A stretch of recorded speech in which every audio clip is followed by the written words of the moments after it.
রবিবারের দিনে প্রথম করলা তুলে আমরা কতগুলো করলা পেলাম। নমস্কার সবাইকে, আমার চ্যানেলে স্বাগতম। আজ রবিবার, হাটের দিন। আজ প্রথম করলা তোলা হবে, তাই সকাল সকাল বাড়ি চলে এসেছি। গাছগুলোতে কিন্তু করলা ভালোই ধরেছে।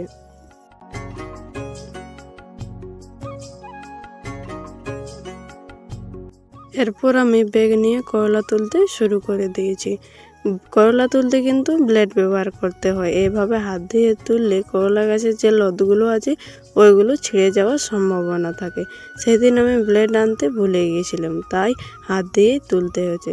আর এইখানে দেখো, করলা গাছগুলোর সাথে কিন্তু একটা বেগুন গাছও আছে। সেটাতে একটা বেগুনও ধরে আছে, কিন্তু বেগুনটাতে পোকায় খেয়ে দিয়েছে। করলা তোলার সাথে সাথে কিন্তু আমি ব্যাগটাতে সাজিয়ে রাখছি, যাতে আর করলাগুলো বার করতে না হয়। তারপর আমার ব্যাগটা ভরে গিয়েছিল, তাই আমি ব্যাগটা রেখে দিতে যাচ্ছি। ব্লেড না আনার জন্য বাবা আমাকে একটু বকেছিল যে ওইভাবে করলা তুলবি না। আর তারপর আমি আবার করলা তুলতে শুরু করে দিয়েছি। মাত্র 4টা বেলি করলা আছে, তাই আমার করলা তুলতে বেশি টাইম লাগেনি। আর এই দেখো, করলা তুলতে আমার কখন আঙুলটা কেটে গেছে আমি জানতেও পারিনি।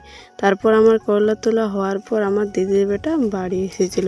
আর এই দেখো, এতগুলো কিন্তু করলা পেলাম।